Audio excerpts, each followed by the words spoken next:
Welcome, jet fuel fans. I'm here in Thai Town, Los Angeles, ready to shop at my family's market, the Bangkok Market. So today I'm going to teach you how to make a ginger chicken stir fry.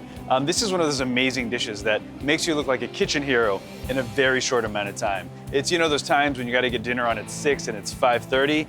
But a quick note, I'm going to be using Thai ginger today. It's one of those superfoods, but more than anything, it's super delicious. So we're going to start by slicing and marinating the chicken. You know, everyone tells you to cut against the grain. First, we got to go with the grain to separate the two muscles of the breast. Now we're going to go against the grain on an angle. The goal is to cut consistent thin tiles for even cooking, and you want to use that wok surface area to touch every part of the chicken. So a little bit of salt, a little bit of oil, and that's going to kind of pre-lubricate that chicken and make sure it doesn't stick to the pan. So I'm adding cornstarch to kind of create this slippery texture in the chicken. I mean, you don't want it too dry and you don't want it too oily, but this really helps tenderize and kind of move well in the pan and eats really well. So this is the veg prep portion of our ginger chicken. Ginger is cut into julienne right there. I'm going to show you how to do some garlic mince for the wok. So take about 2 or 3. You know what? Why don't you start with 1? Smash it flat. When you get comfortable with 1 becomes 2, 2 becomes 3, etc. You just want to do a rough pass, maybe like a 1/4 inch, 1/8 inch pass one way, and just you want to break it up, and that's it. You don't want to go crazy with garlic because 400-degree wok and really fine minced garlic, they don't play well. You'll just end up just burning the garlic straight away. So moving on to green onions, use the whole bloody onion, right? The only thing I don't want you to use are the roots. So get rid of the roots. And you want to do a cut right about where the whites become green, and we'll use them for 2 different reasons. I'm going to use the tops of the green onions, cut them in a 1-inch bias, little angle in the knife, and we're going to use this like a vegetable, right, where we'd put onions or something in there. Now let me show you how to do scallions as a garnish. So now I'm going to use the white part, line them all up, and do an extreme bias, and just slice them really thin. They have an incredible flavor, and they look nice. There you have it.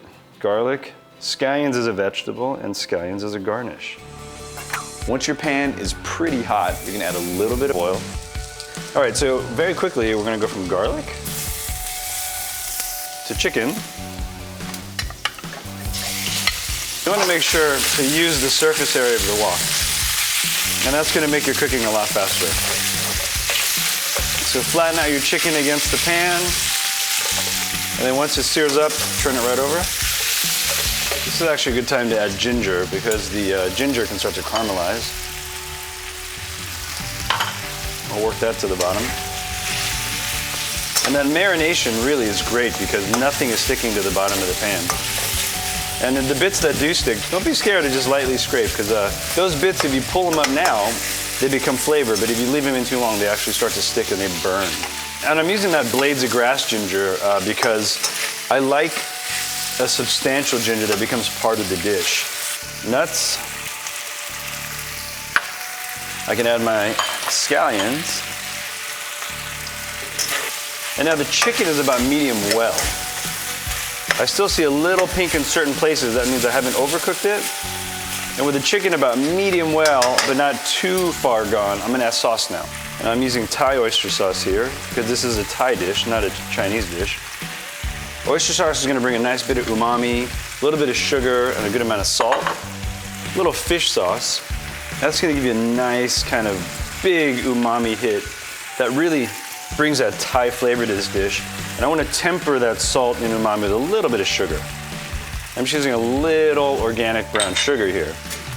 I'll put all these items together, let the flavors marry. So the chicken is just about cooked through all the way. I'm gonna reach for some of the sliced scallion as garnish. And you can reserve some for the actual plate up. So what I'm looking for here is a few things. The chicken is cooked through, the liquid in the pan has reduced into a sauce now. It's a really pretty glaze, and the vegetables are that perfect texture. They're not overcooked and they're not raw. I'm ready to plate up.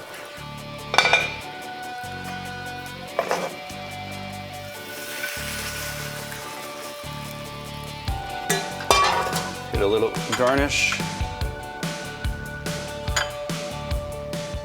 That's it.